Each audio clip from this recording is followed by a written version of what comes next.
Hey y'all, what's up? Mike check is Shantae Arnett. You have officially tuned into my channel and I have officially clocked into work. Thank y'all so much for joining me. If you're new to my channel, thank you so much for coming and giving me a little bit of your time. Please make sure to like, share, subscribe, hit that notification bell. All those things the YouTubers tell you to do in their videos and all those buttons that they tell you to press. I'll get to a point where I'll start dropping links and clicks and all of those things. But yes, if you're returning to my channel, hey Grom, welcome back. And thank you so much for coming back to give me some more of your time, okay? This is going to be a little different today. This is going to be in my queer view. This is the first episode. This is going to be the introduction in my queer view. This is the sister series to A POC POV. And it's going to be my discussion series where I talk about the queer experience and my perspective living within its community. Okay? So, first, I'm going to reintroduce myself as a queer person to you guys because if you watch A POC POV, you will have seen episode 3 that went up, and it was Meet the POC, where I kind of introduced myself as a black person and kind of tell you how that series came to be and what you can expect from it. And this is kind of the same thing, but from a queer perspective. And I'm going to be talking about, just a little bit about who I am and the reasons why I wanted to do this show really quick. So this is going to be short and sweet, but I wanted to introduce you guys to the series that's going to coexist with the POC POV, and it's going to be intertwined. So I'm going to be doing a POC POV on Monday, Wednesday, Fridays, and then I'm going to be doing In My Queer View on Tuesday, Thursdays, and Saturdays. That's the plan. So, allow me to reintroduce myself. My name is Hove. No, my name is Shantae Arnett, as you guys know, as it says on the title of my channel. I am a drag queen and rapper. Let me define what queen is for you. Because I identify as non-binary and non-binary trans femme, we'll talk about that later. I needed my performance moniker or my performance demeanor to sort of reflect what my identity is in real life. So I wanted my drag to be as non-binary as possible as well. Excuse me. By definition, a queen is a transgendered, non-gendered, or ambiguously gendered monarch. So, in simple terms, it's just the combination of the words queen and king. But by, I'm not going to say technical definition because the first place that I found a definition for the word queen was Urban Dictionary. So, we'll see.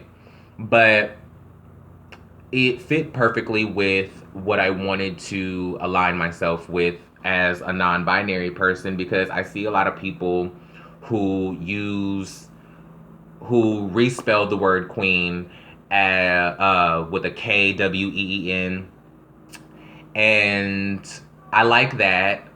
But for me, I wanted to take it a step further and like truly combine a queen and a king because as a non-binary person, I identify as somebody who is a combination of both genders instead of somebody who doesn't identify as either.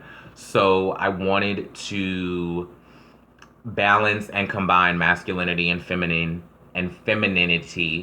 as possible. I think that sounded crazy. I wanted to combine masculine and feminine energies as much as possible in my presentation. Okay.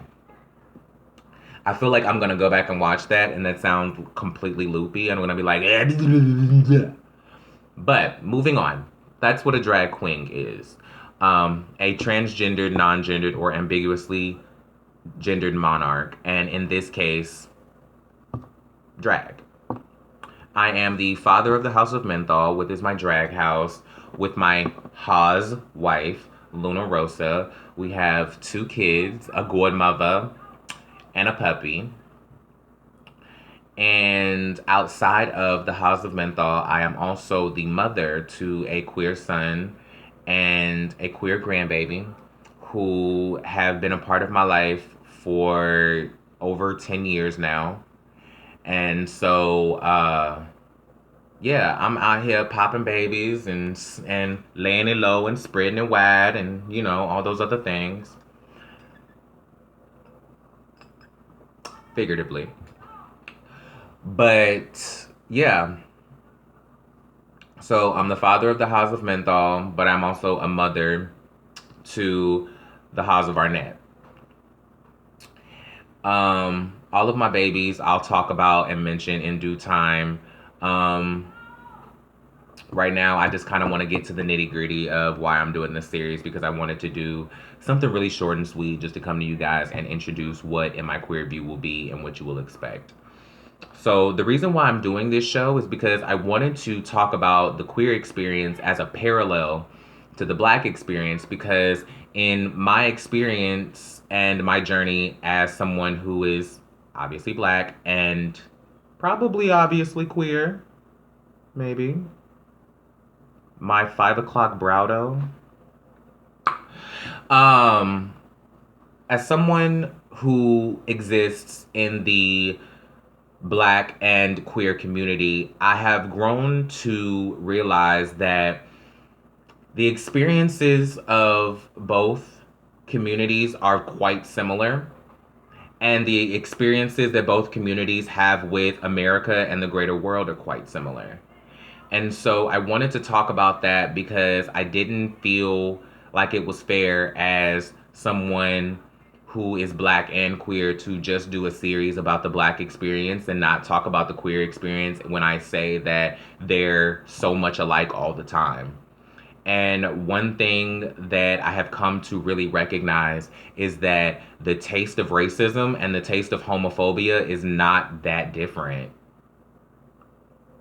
It's not. Like, at the end of the day, you could do one of those tests that they do in the commercials where they put the blindfold on you or they give you like the neutral colored can of the ooh, that looks suggestive.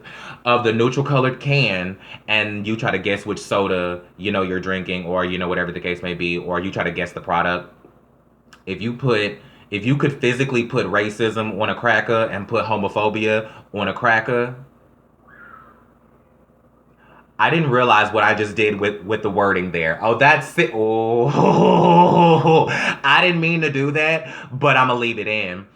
If you serve someone racism and homophobia, I'm pretty sure that to the untrained eye, they would taste very similar. That is my point. Okay?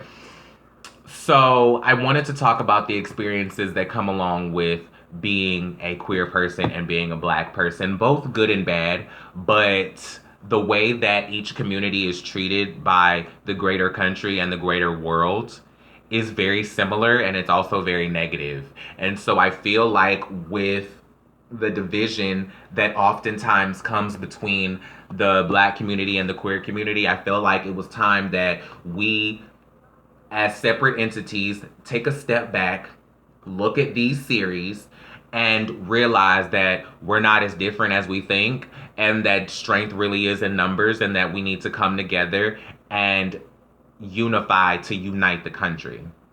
Do you know what I mean? Because there's so many parallels that I'm going to get into in this series between the queer community and the black community. And this series just isn't for that, but it's a main factor in why I wanted to do it. Sorry, something I just said activated my Siri. I don't know what it was. But this isn't just for paralleling the black community and the queer community. I wanted to also open up a lot of,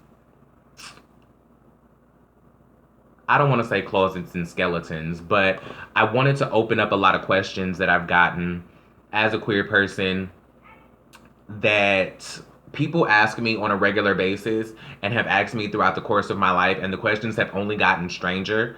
And so I wanted to, you know, break some myths and answer some questions. And as a queer person who is discovering themselves on a daily basis, in just the past few years, I've only gained the language to realize that the reason why I could never truly feel comfortable with my identity within the LGBT community is because I didn't know that I was non binary, right? So I am still discovering myself day to day. I came out when I was 12 years old. So I've been in this game a long time. I'm almost 30. Okay? I'm 28 years old now. I came out when I was 12. Do the math. It was like 2006. Um, I have questions. And because I identify as somebody who is non-binary trans femme, I have questions about the dysphoria that comes along with my body as a non-binary person.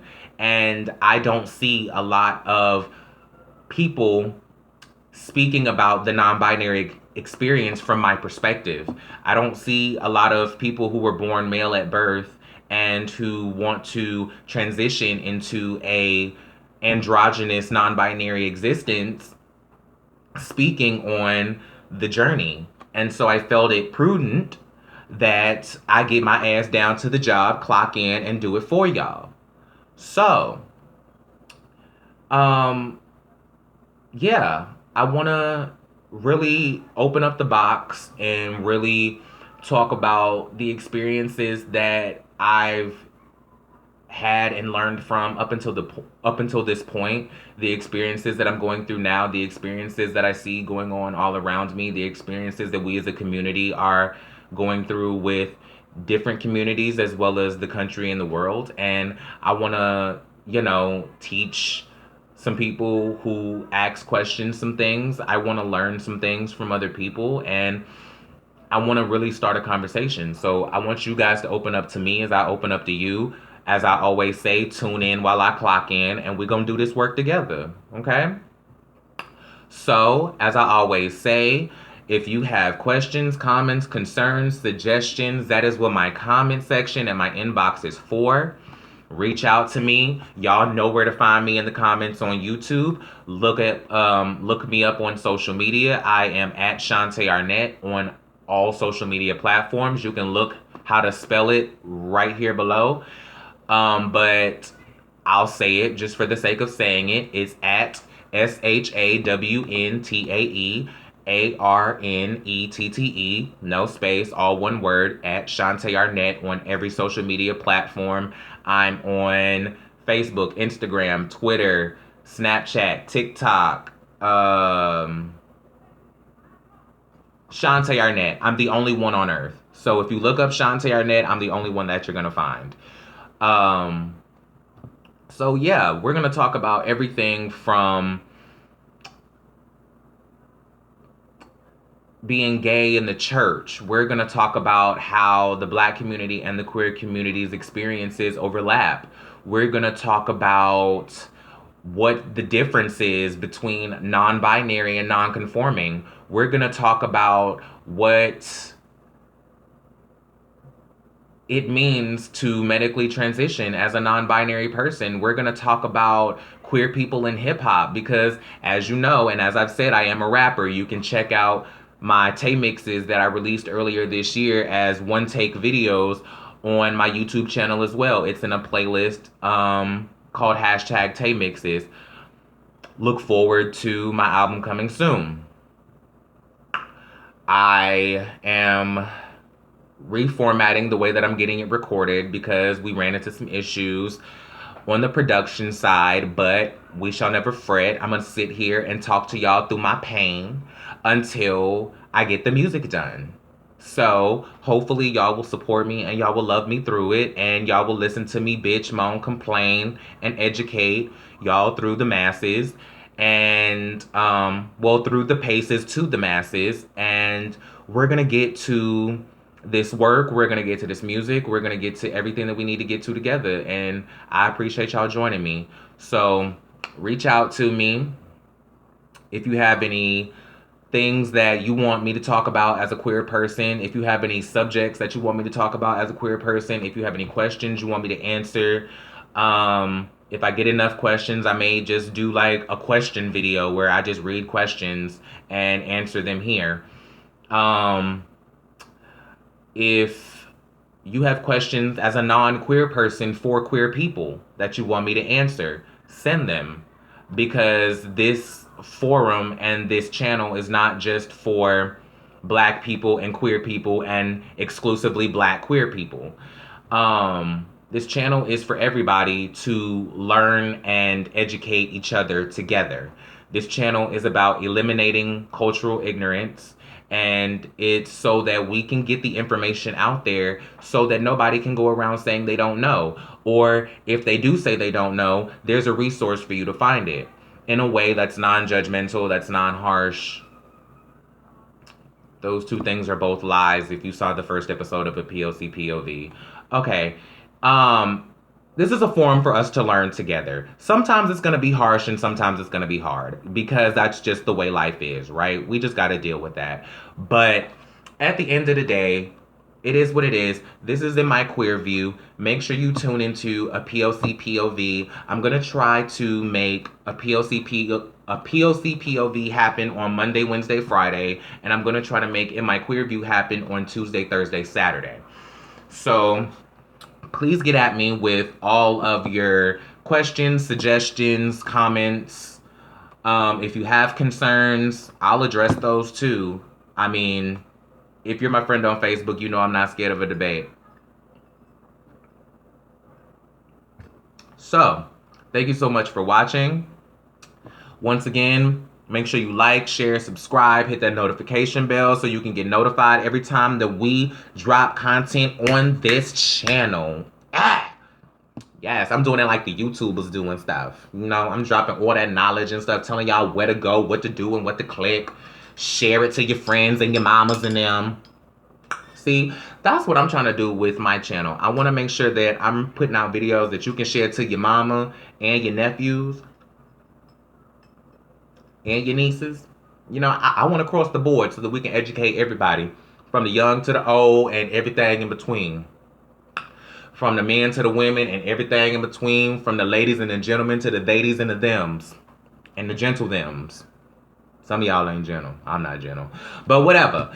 I'm rambling on and I'm getting ready to go ahead and take my break. I know I just clocked in, but you know how my job works. I do what I want to. I don't clock in or out. I got it like that, okay?